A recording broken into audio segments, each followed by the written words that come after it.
Assalamualaikum warahmatullahi wabarakatuh. Salam sejahtera untuk Bapak Ibu guru hebat di seluruh Indonesia. Perkenalkan, nama saya Listia Ulfa. Saya adalah guru yang mengampu mata pelajaran Bahasa Indonesia dan bertugas di SMP Negeri 7 Kota Langsa. Pada kesempatan kali ini, saya akan berbagi praktik baik pada pelaksanaan proyek penguatan profil pelajar Pancasila dengan tema rekayasa dan teknologi. Dimensi yang kami angkat ada 3. Yang pertama, beriman, bertakwa kepada Tuhan Yang Maha Esa dan berakhlak mulia. Yang kedua, bergotong royong. Dan yang ketiga, bernalar kritis.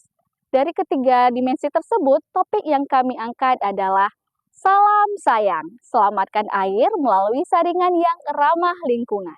Saat ini, isu kelestarian lingkungan menjadi perhatian global, terutama dengan semakin meningkatnya permasalahan terkait kerusakan ekosistem dan krisis air bersih. Ketersediaan air yang belum memenuhi standar air bersih di SMP Negeri 7 Langsa juga menjadi kendala. Hal ini dipengaruhi oleh lingkungan sekolah yang terletak di kawasan rawa gambut sehingga menyebabkan air banyak mengandung zat besi dan minyak. Selain kondisi air yang tidak baik, masih ada siswa yang belum menunjukkan perilaku dalam menggunakan air secara hemat serta menjaga lingkungannya. Untuk mengatasi permasalahan yang terjadi, saya tergerak untuk memberikan edukasi terkait air bersih. Tentu ada tantangan yang saya hadapi dalam mewujudkan kesadaran peserta didik untuk peduli lingkungan, menghemat dalam penggunaan air, dan meningkatkan kualitasnya. Untuk menjawab tantangan tersebut, saya perlu merancang langkah yang tepat serta komprehensif. Selain itu, diperlukan kerjasama dalam mengedukasi peserta didik agar tumbuh kepedulian terhadap lingkungan serta memahami pentingnya konservasi air di lingkungannya. Langkah pertama yang saya lakukan ialah berkoordinasi dengan kepala sekolah serta wakil kurikulum untuk mendiskusikan fenomena yang terjadi dan mencari solusi yang tepat. Hasil diskusi ialah perlu aksi untuk segera mengedukasi peserta didik melalui proyek penguatan profil pelajar Pancasila.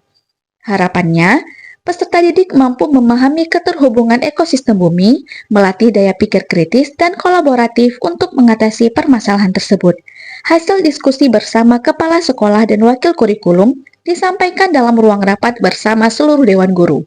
Melalui rapat tersebut, kepala sekolah menentukan koordinator dan tim fasilitator proyek. Selanjutnya, saya sebagai tim fasilitator bersama rekan fasilitator lainnya berdiskusi untuk merancang proyek. Dimulai dengan memilih dimensi, elemen, subelemen, tema, dan mengatur alokasi waktu. Dimensi yang kami pilih untuk proyek penguatan profil pelajar Pancasila ialah beriman dan bertakwa kepada Tuhan Yang Maha Esa dan berakhlak mulia dengan elemen akhlak kepada alam dan subelemen memahami keterhubungan ekosistem bumi. Yang kedua, gotong royong dengan elemen kolaborasi dan subelemen kerjasama. Dan dimensi terakhir, bernalar kritis dengan elemen memperoleh dan memproses informasi dan gagasan dengan subelemen mengajukan pertanyaan. Berdasarkan dimensi, elemen, dan subelemen, maka tema yang kami pilih ialah berekayasa dan teknologi dengan topik selamatkan air melalui saringan yang ramah lingkungan yang kami singkat dengan salam sayang. Selanjutnya, saya bersama rekan fasilitator mengembangkan modul proyek dan merancang strategi pelaporan hasil proyek. Untuk alur aktivitas proyek, kami menggunakan alur pengenalan, kontekstualisasi, aksi, refleksi, dan tindak lanjut. Pada kegiatan pengenalan, peserta didik diajak membangun kesadaran tentang permasalahan di lingkungan sekitar. Saya bertanya jawab dengan peserta didik tentang kondisi air di sekitar mereka, khususnya air di SMP Negeri 7 Langsa. Peserta didik dengan antusias merespon dan saling menimpali dan menyatakan bahwa air di sekolah berwarna kuning, berkarat, dan bau. Mendengar jawaban peserta didik, saya mengajak mereka secara berkelompok untuk mengeksplorasi informasi terkait isu krisis air di Indonesia, penyebab terjadinya krisis air bersih, serta dampak air bagi kehidupan.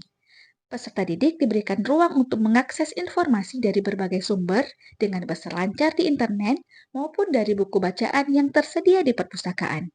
Selanjutnya, peserta didik dipersilakan untuk mempresentasikan hasil penelusurannya. Pada tahap kontekstualisasi, peserta didik menggali informasi di lingkungan sekitar sekolah.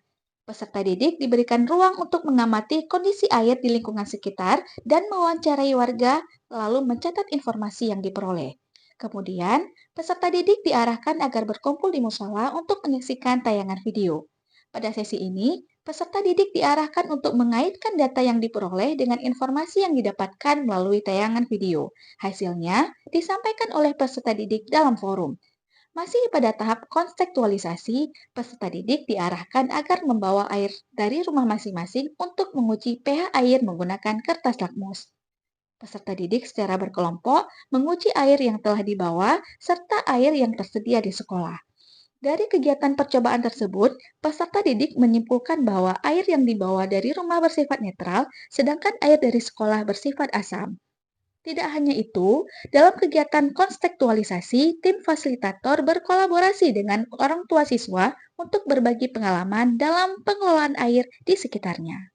Pada tahap aksi, peserta didik membuat sistem penyaringan air sederhana. Guru memberikan kebebasan bagi peserta didik untuk menyiapkan alat dan bahan berdasarkan informasi yang telah didapatkan. Selama proses pembuatan, peserta didik bekerja sama membuat saringan air dengan wadah dari botol bekas.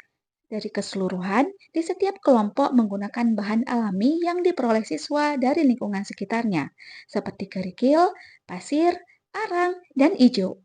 Setelah itu, peserta didik menguji coba saringan air sederhana yang telah dibuat. Tidak hanya membuat saringan air sederhana, peserta didik juga melakukan aksi kerja bakti bersih-bersih di lingkungan sekolah. Aksi ini dilakukan bersama seluruh tim fasilitator. Aksi selanjutnya, peserta didik menyebarkan informasi tentang pentingnya menjaga lingkungan dan menghemat penggunaan air melalui poster yang dibuat melalui aplikasi Canva dan melukis langsung pada kertas yang dibagikan guru.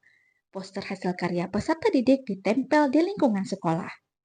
Kegiatan pada alur refleksi, guru mendampingi dan memfasilitasi peserta didik melakukan diskusi reflektif untuk berbagi pengalaman terhadap rangkaian aktivitas yang telah dilakukan, mengidentifikasi kekuatan dan kelemahan dari serangkaian kegiatan sehingga dapat menemukan strategi yang lebih tepat untuk mewujudkannya.